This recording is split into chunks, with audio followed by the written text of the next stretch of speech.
हमारा साथ अगर 13 करोड़ इन्वेस्टरों में से उनके साथ जिन्होंने पैसा लगवाया था, अगर एजेंटों का भरपूर समर्थन होता, भरपूर साथ मिल गया होता, तो शायद आज सभी निवेशकों के हाथ में पैसा होता और जमा कार्यकर्ताओं के घरों पे खुशहाली। इंसानों को डेट दिया जा सकता है, अब कुत्तों के लिए तो डेट तुरंत मिल जा रही है माननीय सुप्रीम कोर्ट में। बहस भी हो जा रही है, स्वतः संज्ञान भी ले रहा है। अब हम तो ये मानते हैं कि हिंदुस्तान के इतिहास में एक तरफ जहां 13 करोड़ इन्वेस्टर है, 12 लाख कार्यकर्ता है, तिल तिल के मर रहे हैं, देश का सबसे बड़ा भ्रष्टाचार का मामला है, उसकी तरफ माननीय सुप्रीम कोर्ट का ध्यान नहीं हो पा रहा है और वो कोई मामले स्वतः संज्ञान में नहीं ले रहा है। अब देश में कुत्तों पे बहस हो रही है और हौसला ऑल इंडिया जन आंदोलन संघर्ष न्याय मोर्चा ने हारा नहीं है, क्योंकि यही से हम लोगों को न्याय मिल रहा है। तो यहाँ दरवाजे पे तब तक खड़े रहेंगे जब तक शरीर में प्राण है, और जो लोग इसमें लड़ेंगे उनको उनका संपूर्ण भुगतान मिलेगा। हमको आंशिक भुगतान आज भी नहीं चाहिए था, कल भी नहीं चाहिए था, हमको स्वीकार नहीं पोर्टल, हम संपूर्ण भुगतान के लिए लड़ रहे हैं। तो हम ये लालीपाप के लिए माननीय सुप्रीम कोर्ट से भी कहेंगे कि सुप्रीम भारत की सरकार संलिप्त होकर सहारा के साथ लोगों के पैसे का बंदरबाट कर रही है, सरकार के खिलाफ भी एक्शन लिया जाए और हम सभी लोगों का संपूर्ण जनता का अदालत बिहार में भी खड़ी होगी और सत्ता के विरोध में खड़ी होगी। जो वर्तमान की सत्ता चाहे केंद्र में हो और चाहे स्थानीय रूप से वहां बिहार में राजद की सरकार हो, जदयू की सरकार हो, उनके विरोध में खड़ी होगी। और नमस्कार, नवजागरण लाइव में आपका स्वागत है। सुप्रीम कोर्ट में हैं हम और यहाँ पे हमारे साथ है अभयदेव शुक्ला जी, जो सहारा की जो लड़ाई है वो लगातार 2012 से जो सड़क से लेके और संसद तक और संसद से अब कोर्ट तक पहुँच चुकी है, उसकी लड़ाई ये लड़ रहे हैं। तो आज ये सुप्रीम कोर्ट में आए हैं, इनसे जानते हैं कि क्या खास चल रहा है अभी सहारा को लेके। क्या कहेंगे सर? सबसे पहले स्वागत है आपका। धन्यवाद। बहुत दिन बाद नवजागरण लाइव पे आप लोगों के बीच में आने का मौका मिला है। आपसे जुड़े सभी दर्शकों को हृदय से आभार, अभिनंदन। आप तो जानते हैं कि 2012 से लेकर के 2025 तक सहारा के पीड़ित निवेशकों का दर्द, बड़ी मुश्किलात, अगर आंदोलन के लोग खड़े ना होते तो कोई सुनने का काम नहीं करता, और वो संघर्ष अभी जारी है। लक्ष्य के लिए निरंतर प्रयास करना ऑल इंडिया जन आंदोलन संघर्ष न्याय मोर्चा का कार्य है। वो अपने लक्ष्य के प्रयास और मंजिल की तरफ बढ़ने के लिए लगातार कोशिश कर रही है और आप लोगों का साथ और सहयोग भी मिल रहा है, जिससे हम लक्ष्य के बेहद करीब पहुंचने के आसार दिख रहे हैं धीरे धीरे। चूंकि जन जागरूकता 13 करोड़ निवेशकों के बीच में लाना था, 12 लाख कार्यकर्ताओं के बीच में लाना था, सच बताना था, भ्रष्टाचार के बड़े खुलासे करने थे, तो उसके लिए थोड़ा टाइम लगता है और लगा भी। चूंकि हमारा साथ अगर 13 करोड़ इन्वेस्टरों में से उनके साथ जिन्होंने पैसा लगवाया था, अगर एजेंटों का भरपूर समर्थन होता, भरपूर साथ मिल गया होता, तो शायद आज सभी निवेशकों के हाथ में पैसा होता और जमा कार्यकर्ताओं के घरों पे खुशहाली। तो लेकिन फिर भी हमने संघर्ष को अपना साथी बनाया है और अंतिम लक्ष्य चाहते हैं कि दिल्ली से देश के लोगों के भुगतान के रास्ते खुलेंगे। माननीय सुप्रीम कोर्ट है, इसकी तरफ सारे लोगों की निगाहें लगी हुई है, तो हम कोई रास्ते नहीं हैं जिस रास्ते पे अपनी दस्तखत नहीं दे रहे हैं, वहां दरवाजा नहीं खटखटा रहे हैं। भारत की सरकार से लेकर के तमाम राजनेताओं सहित अब माननीय सुप्रीम कोर्ट तक में, अब बीच में हम लोगों ने जो जनहित याचिका अपनी डाली थी, वो लगभग स्टेट पे आके पड़ी हुई है। जस्टिस बागची, जयमाला बागची के टेबल पे पड़ी है।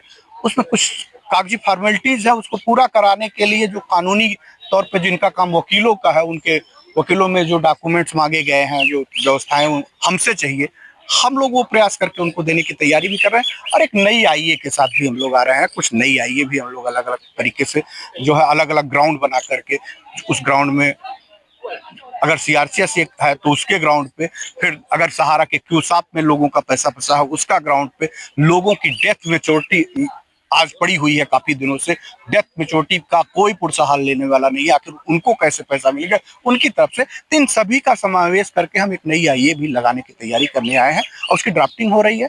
2-4 दिन में आप लोगों को वो भी आपको देखने को मिल जाएगा। लेकिन जो पहले से केस चले आ रहे हैं सुप्रीम कोर्ट में, उनकी तो तारीख दिन पर रोज तारीख पर तारीख मिलती जा रही है। अभी 18 को थी, 18 से 22 हुई और 22 से फिर अनिश्चित काल के लिए टाल दी गई। इंसानों के लिए है, इंसानों को डेट दिया जा सकता है, अब कुत्तों के लिए तो डेट तुरंत मिल जा रही है माननीय सुप्रीम कोर्ट में। बहस भी हो जा रही है, स्वतः संज्ञान भी ले रहा है। अब हम तो ये मानते हैं कि हिंदुस्तान के इतिहास में एक तरफ जहां 13 करोड़ इन्वेस्टर है, 12 लाख कार्यकर्ता है, तिल तिल के मर रहे हैं, देश का सबसे बड़ा भ्रष्टाचार का मामला है, उसकी तरफ माननीय सुप्रीम कोर्ट का ध्यान नहीं हो पा रहा है और वो कोई मामले स्वतः संज्ञान में नहीं ले रहे हैं। अब देश में कुत्तों पे बहस हो रही है। मैं सुप्रीम कोर्ट में के केबिन में बैठा, मतलब सुप्रीम कोर्ट की प्रांगण में खड़ा हूँ, और मुझे यहाँ से कहते हुए बड़ा शर्म लग रहा है कि ये देश की सर्वोच्च न्यायपालिका और विधायिका का लोकतंत्र का पवित्र मंदिर है ये। इस पवित्र मंदिर से न्याय मिलता हो। अब इंसानों को न्याय मिलते हुए पहले कुत्तों को और जानवरों को न्याय मिलने शुरू हो गए हैं। इंसान मर रहे हैं, उनका कोई पुरसा हाल नहीं है। स्वतः संज्ञान लेने वाले मुख्य न्यायाधीशों की निगाहें सहारा के पीड़ितों की तरफ नहीं दिखी थी। रोज एक नया डेट, मतलब रोज दिलों की धड़कनें बढ़ रही, घन दिन कभी हफ्ते में दिख रही है इस तरह। अब तो इंतहा हो गई है, दिन दिन पे आ गए। अभी 2 दिन आज के घंटे में आ गए हैं। डेट कब चेंज हो रही है, घंटे में डेट चेंज हो रही है, बहस होने का नाम ही नहीं ले रही है। अरे फाइनल करो ना यार इसको। अगर हम सहारा दोषी है तो सहारा को दंड दे दो, सरकार दोषी है सरकार को दंड दो। अगर पब्लिक ने ही दोष किया पैसा लगा करके तो उनको ही दंड दे दो कि तुम्हारा पैसा नहीं मिलेगा, क्यों परेशान किए बैठे हो। तो आपको क्या लगता है इसमें कहीं किसकी मिलीभगत है, क्योंकि लगातार ये, अब मैं क्या कहूं, सरकार तो भ्रष्टाचार के आकंठ तक डूबी ही रहती है। राजनेताओं का तो कुछ ठिकाना होता ही नहीं है, वो कब किस तरह पलटी मार जाए कोई मानना नहीं है। और जो भ्रष्टाचार इनके ऊपर एलिगेशन लगा है, उनके ऊपर 3000 से 4000 से ज्यादा गंभीर आपराधिक मुकदमे अलग, तमाम लोग सीबीआई ईडी फलाना ढिमाका तमाम जांच हो रही है। लोकतंत्र का एक पवित्र मंदिर न्यायपालिका का पवित्र मंदिर माना जाता है माननीय सुप्रीम कोर्ट, जहां के बाद शायद इंटरनेशनल कोर्ट जाना पड़े। आम इंसानों को उतना कोई हैसियत नहीं है, ना वहां तक जाने की कभी किसी ने सोची है। लेकिन यहां पे भी न्याय को हम लोगों ने बहुत करीब से देखा है कि न्याय गरीबों के लिए यहां नहीं, आम इंसानों के लिए न्याय नहीं है। यहां पे किसी बड़े वकील ने एक बार कहते हुए सुना गया था कि यहाँ न्याय खरीदे जाते हैं, यहाँ बेचे जाते हैं न्याय, और न्याय होते नहीं है, न्याय खरीद फरोख्त कर लिए जाते हैं। अब सहारा के पीड़ित निवेशकों के पास ना इतना धन है, ना इतनी संपत्ति है, ना इतनी व्यवस्था है कि हम खरीद फरोख्त में आ पाए। तिनका तिनका जोड़ करके, लाखों गालियां सुन करके, ना जाने कितने लोगों की गालियां, जो लोग पीड़ित हैं उनसे उनका एक एक रुपया जोड़ करके हम लोग सुप्रीम कोर्ट में वकीलों को हायर करने की कोशिश करते हैं कि कोई तो हो जो सुन ले, कोई तो हो जाके सुना दे। किसी तरह पहुंचते हैं, फिर भी एक रास्ता नहीं मिलता है तो न्यायपालिका के ऊपर से भी विश्वास हटता है। लेकिन हिम्मत और हौसला ऑल इंडिया जन आंदोलन संघर्ष न्याय मोर्चा ने हारा नहीं है, क्योंकि यहीं से हम लोगों को न्याय मिलना है। तो यहाँ दरवाजे पे तब तक खड़े रहेंगे जब तक शरीर में प्राण है। कहीं ऐसी परिस्थितियां, मैं फिर कह रहा हूँ, मैंने सुप्रीम कोर्ट में के प्रांगण में हूँ और मैं सुप्रीम कोर्ट से कह रहा हूँ कि आम आदमी को मजबूर मत करिए कि लोकतंत्र के पवित्र मंदिर की तरफ अगर चले जाते हो संसद भवन पे धरना प्रदर्शन करने, तो इतना तंग मत करिए, इतना तंग मत करिए कि 13 करोड़ निवेशक और 12 लाख कार्यकर्ताओं में से लाखों की फौज माने सुप्रीम कोर्ट के दरवाजे पे खड़ी होकर न्याय की गुहार कर रही है। मत कराइए। हम इसका बड़ा सम्मान करते हैं और मैं जानता हूं कि मरता क्या ना करता, अगर ऐसी परिस्थितियां निर्मित हुई तो उसकी जिम्मेदारी और जवाबदेही भी सुप्रीम कोर्ट की ही होगी। सुप्रीम कोर्ट जनता के लिए बनी है, सुप्रीम कोर्ट किसी राजनेता के लिए नहीं बनी है, सुप्रीम कोर्ट किसी अपराधी के लिए नहीं बनी है। सुप्रीम कोर्ट आम जनमानस की भावनाओं को, पीड़ित लोगों को न्याय दिलाने के लिए बनी है। जब सबसे हार जाते हैं सुप्रीम कोर्ट आते हैं, और अगर सुप्रीम कोर्ट ऐसे सीधे हम लीगली कार्रवाई की तरफ से जाते हुए हमारी बात ना सुनने के लिए तैयार होती हो, तो एक दिन हम लोगों को निर्णय ले लेना पड़ेगा कि हम लोग न्यायपालिका में हमारा विश्वास कम हो, हम जनता के साथ सुप्रीम कोर्ट के सामने खड़े हों और सुप्रीम कोर्ट को स्वतः संज्ञान लेना हो, या अवैध जैसे लोगों को फांसी के फंदे पे के आदेश दे देने पड़े। अच्छा, इसमें जहाँ तक सरकार की बात आ रही है, तो सरकार अभी बिहार में चुनाव है और जिस तरह से झारखंड में जो सहारा के निवेशक हैं वो सरकार के खिलाफ मतदान किए थे, तो क्या लगता है कि बिहार में भी खिलाफ जाएंगे, या आपकी अपील क्या होगी, आपकी जो नहीं, मैं तो देखिए, मैं सत्ता से लड़ रहा हूँ, सत्ता के रसूखदारों से मेरा कोई नाता नहीं है। निश्चित तौर पे गलतियां अगर सत्ता की भी हैं तो गलतियां विपक्ष की भी हैं। जितनी दमदारी से सत्ता को विपक्ष का ध्यान केंद्रित कराना चाहिए था, उनको अपना खुद का इस एजेंडे को शामिल करके एक बड़ा सामाजिक पटल पे सहारा के पीड़ितों का आवाज उठाना चाहिए था। शायद वो अपनी जिम्मेदारी का निर्वहन नहीं कर पा रही है। अगर भारत की सरकारें जो सत्ता नसीन हैं वो हमारी बात नहीं सुन रही तो विपक्ष की जिम्मेदारी थी कि हमारी बात सुने। वो भी कल हमसे वोट मांगने आएंगे, कल बिहार के लोगों से वोट मांगने आएंगे, लेकिन विपक्ष शायद यही समझता है कि इनके पास मजबूरी है। तो आप विपक्ष से मिले भी तो नहीं? नहीं, मैंने कितने, अरे विपक्ष किसको कहते हैं? विपक्ष किसको कहते हैं? विपक्ष में कितने लोग ऐसे हैं। मैंने राहुल गांधी से अपनी निवेदन नहीं किए क्या? मैंने राजद से अपने निवेदन नहीं किए क्या? मैंने वहां जदयू तो मान लीजिए उसमें मैं, बहुत चर्चित चेहरे हैं प्रशांत किशोर, आज के देश में बिहार में छाए हुए हैं, पीड़ित शोषित वंचितों की आवाज बने हुए हैं।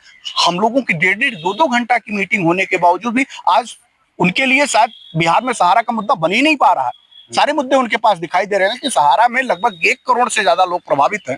उनके परिवार के 5 लोग अगर जोड़ लीजिए 5 करोड़ से ज्यादा की जनता प्रभावित है, लेकिन प्रशांत किशोर जी को भी ये मुद्दा दिखाई नहीं दे रहा। हम लोग किंग कर्तव्य विमूढ़ हैं, लेकिन उसी चोरों में कम चोरों का मदद करने निकलना पड़ेगा। हम में सभी नंगे हैं। अब हम लोगों को कैटेगराइज तय करना पड़ रहा है। हम जानते हैं कि वो हमारी मदद किस आधार पे करेंगे, किस आधार पे नहीं करेंगे, लेकिन जनता का अदालत बिहार में भी खड़ी होगी और सत्ता के विरोध में खड़ी होगी। जो वर्तमान की सत्ता चाहे केंद्र में हो और चाहे स्थानीय रूप से वहां बिहार में राजद की सरकार हो, जदयू की सरकार हो, उनके विरोध में खड़ी होगी और हम विकल्प लेंगे कि हम इन कम चोरों में से किसके साथ खड़े होकर के वहां मतदान पर करें। आने वाले दिन में हम लोग बिहार में एक बड़ा प्रदर्शन करने जा रहे हैं। गांधी मैदान पे हम लोग सारे लोग इकट्ठा हो रहे हैं। हम लोग सब लोग वहीं मिलकर के निर्णय लेंगे कि हमको इन कम चोरों में से कौन सा चोर है जिसकी मदद करना होगा। चलिए, तो आगे जो आपका आंदोलन है वो आगे, और सुन रहे हैं कि आप जयपुर में जा रहे हैं प्रदर्शन करने, तो दिल्ली तो समझ में आता है, बिहार में चुनाव है तो बिहार भी समझ में आता है, जयपुर में क्या है? नहीं, हिंदुस्तान से बाहर नहीं है और सबसे ज्यादा संख्या वहां भी पीड़ित है। वहां पे और भी भ्रष्टाचार के मामले उजागर हो रहे हैं। अभी जिधर सहारा माननीय सुप्रीम कोर्ट से लेकर माननीय हाई कोर्ट से लेकर के तमाम जांच एजेंसियों ने उन पे बैन लगा दिया, सहारा के कोई भी लोग नए लेन देन नहीं कर सकते हैं। अभी तमाम बांड की कॉपियां हमारे पास आ रही हैं जो 2025 में उन लोगों को गुमराह करके उनका पैसा कलेक्शन किया जा रहा है।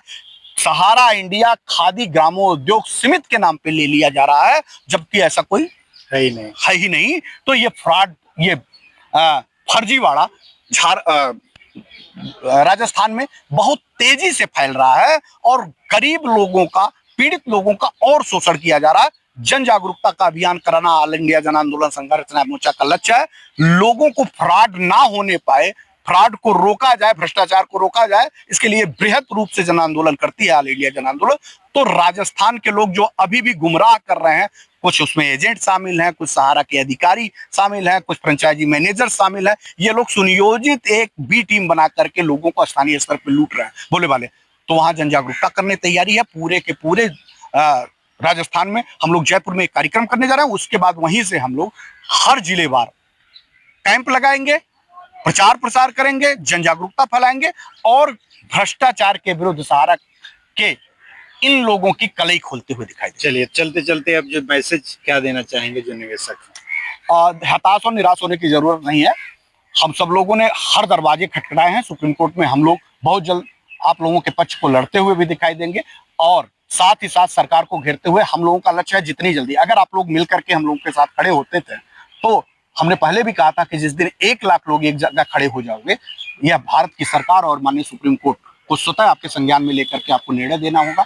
अगर इसी लोकतंत्र के पवित्र मंदिर में, न्यायपालिका के पवित्र मंदिर में, जिसको हम सुप्रीम कोर्ट कहते हैं, अगर आपने अपने पूरे दावे प्रस्तुत कर दिए, चाहे जिस माध्यम से अपने दावेदारी प्रस्तुत, 1 लाख लोग, मैं कह रहा हूं, फिर भी कह रहा हूं 1 लाख लोग, कम संख्या होगी, माननीय सुप्रीम कोर्ट आपको नहीं सुनेगी, आपकी कोई वैल्यू नहीं होगी। लेकिन अगर संख्या में जाएंगे तो आपको सुना जाएगा और जो लोग इसमें लड़ेंगे उनको उनका संपूर्ण भुगतान मिलेगा। हमको आंशिक भुगतान आज भी नहीं चाहिए था, कल भी नहीं चाहिए था, हमको स्वीकार नहीं पोर्टल। हम संपूर्ण भुगतान के लिए लड़ रहे हैं। तो हम ये लालीपाप के लिए माननीय सुप्रीम कोर्ट से भी कहेंगे कि भारत की सरकार संलिप्त होकर सहारा के साथ लोगों के पैसे का बंदरबाट कर रही है। सरकार के खिलाफ भी एक्शन लिया जाए और हम सभी लोगों का संपूर्ण भुगतान कराया। चलिए, तो ये थे अभय देव शुक्ला जी, जो आज सुप्रीम कोर्ट के अभी जो प्रांगण है सुप्रीम कोर्ट के सामने, हम उसके ग्राउंड में हैं, वहां से बात कर रहे हैं। तो जो भी आगे अपडेट होगा, जो भी आगे इसमें खबर आएगी, उसको हम दिखाएंगे और आपके सामने लेके आएंगे। तब तक बने रहिए नवजागरण लाइव के साथ। चलिए, बहुत बहुत